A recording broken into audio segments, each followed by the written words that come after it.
Hey everyone, got our friend Landon here, another correctional officer, to help us with this next part, just adding to the series of dealing with a prone client. Sometimes, once you got that motorcycle grip to try and go for that forearm lever or the shoulder drop lever, it's just not enough. And you're going to be dealing with some really big, strong people that you're just like, I cannot do enough here to affect the person to be able to pull that arm out, because all we're doing, remember, is we're using leverage and we're just rolling that shoulder forward to create a little bit of internal rotation. It's not like switching off a light where this person becomes unable to fight anymore. We're just weakening them slightly, and that little bit of power difference might not be enough for us. So what we need to look at is adding a posture break, and this is where a second officer can help out with. So Landon, if you lay down in a prone position, arms underneath you, Kevin goes in, lead knee wedge to open this up, goes for that motorcycle grip. I'm here controlling, maybe I'm controlling the legs.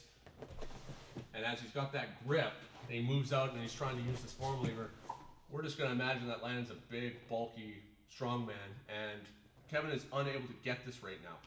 What's going on right now is Landon's posture is relatively unaffected. He is going to have a bit of a twist in the neck just because he has his head turned to the side, which I've talked about is pretty common. But what we're going to do now is add a little bit of a bowing of the neck this way to really weaken his body's ability to work together and be able to have this strong contraction. So as Kevin's struggling here, I'm going to move in. I can get a counterpoint, like controlling here at the hip or up at the shoulder or just holding onto the ribs. I might not even need it. And just from the side here, I'm going to grab with no thumb up at the crown of the head. So I'm going to be able to start bringing Landon's ear to his other shoulder like this. And by creating this little bit of a kinking of the neck to the side here, now Kevin can start applying this, and he's going to be able to. You'll be surprised at how powerful this can be when we're dealing with this with stronger guys.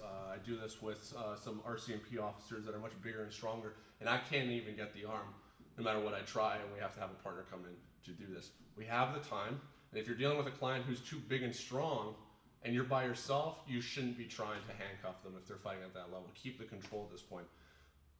We're not horribly reefing the neck. We can do this with slow and controlled movement. But all we're looking at doing is taking somebody from here and folding their ear to their shoulder. So we're not doing something to their neck that's going to be killing this person.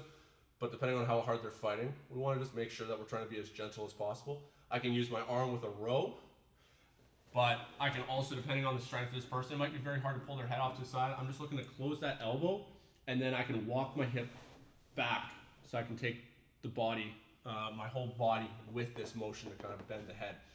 It's going to be more effective that if this arm's being attacked, that we bend the head away from it, because that usually starts to just open up the side of the body, and we'll naturally start getting that elbow to kind of lift away here, versus this, which is going to cause everything to contract even further and be a bit stronger. We're still getting a posture break, so if like for some reason something was jammed up and you're unable to, we can certainly push the head in here, but we want this elbow to open up so the arm can come up behind the back, and so pulling the head that way to accommodate that's going to be best. We are kinking them up further, so make sure we're doing this for short bursts. We're communicating with the client, making sure that we're not putting them in a position where they can't breathe and we're paying attention to it. But while you might be like, okay, we're going for the neck here, we're going for a little bit of neck manipulation, that seems dangerous. It's not, but at the same time, what are our other options here? Either Kevin is just going to be trying to crank this arm, and because of the level of force that Landon's fighting with, we can take time and possibly tire this person out, but we want to have other tools in the toolbox here in case we're a little more strapped for time where we have to make a decision quite quickly.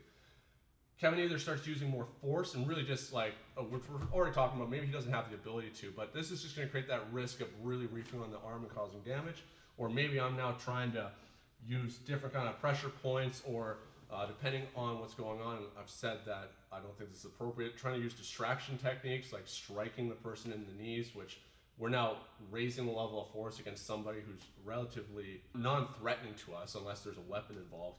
And so while it's neck manipulation, we're just doing this for affecting posture to make them less athletic so that we can use less force to be able to control them safely. So one more time, Kevin's got this control. Someone is unnecessarily using a hammer, and I'm grabbing up here at the head and I'm bending the head in. Okay, posture's affected, Kevin. Pull that arm out. Excellent. And gets the arm pinned behind the back here. And now we're able to start looking at taking out the next arm. So we're affecting structure, partner comes in to affect posture, so that we're able to use less force to get the job done.